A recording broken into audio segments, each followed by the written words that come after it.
Nesse caso, em que a substituição do bem penhorado por um outro é requerida pelo executado, nós temos o artigo 847. Vejam, isso é importante, que a substituição da penhora não se dará por nenhum motivo de ilegalidade. Ou seja, não é que o bem penhorado foi um bem indevidamente penhorado, ou era um bem impenhorável, ou frustrou-se a ordem legal. Não. Há uma vontade de substituir o bem penhorado por outro que não nasce de ilegalidade. Nasce do que então? Diz o 847.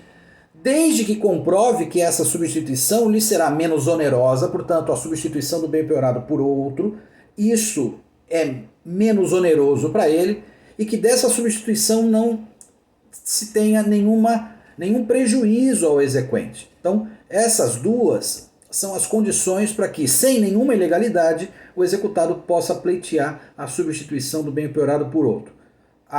Que isso lhe é favorável, portanto, seguindo aquele princípio da menor onerosidade, e que essa substituição não acarrete para o exequente nenhum prejuízo, nenhum dano.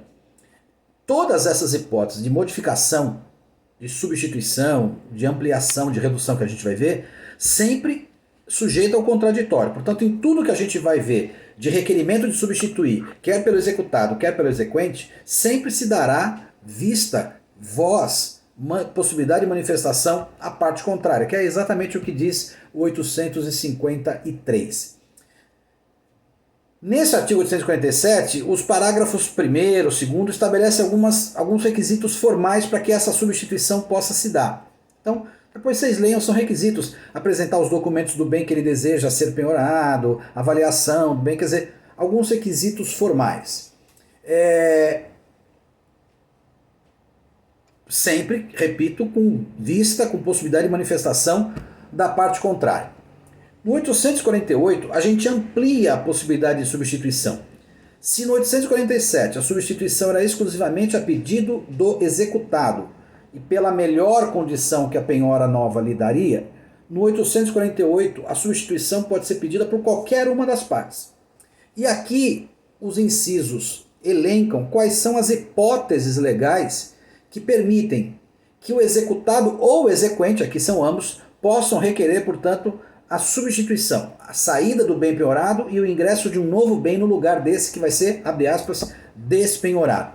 A primeira hipótese é a não obediência da ordem legal. Lembram? Nós vimos na aula passada que nós temos uma ordem de bens a serem penhorados e, portanto, a violação dessa ordem acarreta uma ilegalidade. Portanto, tanto o exequente ou o executado tem direito que esta ordem seja preservada. Havendo violação a essa ordem, é possível, portanto, a substituição.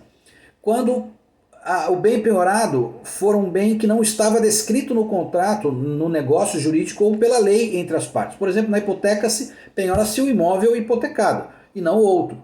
É possível que num contrato se estabeleça qual bem vai ser penhorado com prioridade. Então, havendo designação na lei ou no contrato de qual bem seja penhorável, a penhora de outro bem, ela permite, nos termos do artigo 848, um pedido de substituição por um outro.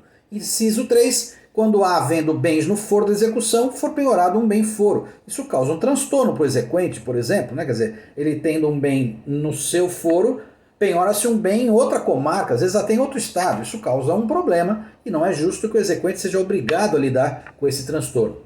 No inciso 4, quando havendo bens livres, se penhora um bem que já é penhorado ou que está sendo objeto de algum gravame, de alguma cláusula, por exemplo, restritiva. Ora, se há bens que estão livres e desimpedidos, não há razão para que justifique que a gente mantenha uma penhora sobre um bem que vai causar mais transtorno ainda. Quando também no inciso 5º, a penhora incidir sobre um bem de baixa liquidez, ou seja, um bem que já se sabe não vai ser suficiente para pagar o débito, então não tem sentido insistir nessa penhora. Quando também o bem penhorado chegar até a fase de expropriação, leilão, alienação, e não der resultado, portanto não gerar alienação, é possível requerer a substituição desse bem penhorado por um outro bem que talvez seja mais líquido, né? Mais sujeito à alienação. Inciso 7º, quando o executado deixar de cumprir alguma determinação que dificulte a alienação do bem, quando ele não avalie, quando ele não especifique o bem, quando ele dificulte a função de individualizar, de valorar o bem, tá certo? Essa, portanto, são as hipóteses de substituição, quer pelo executado, quer pelo exequente.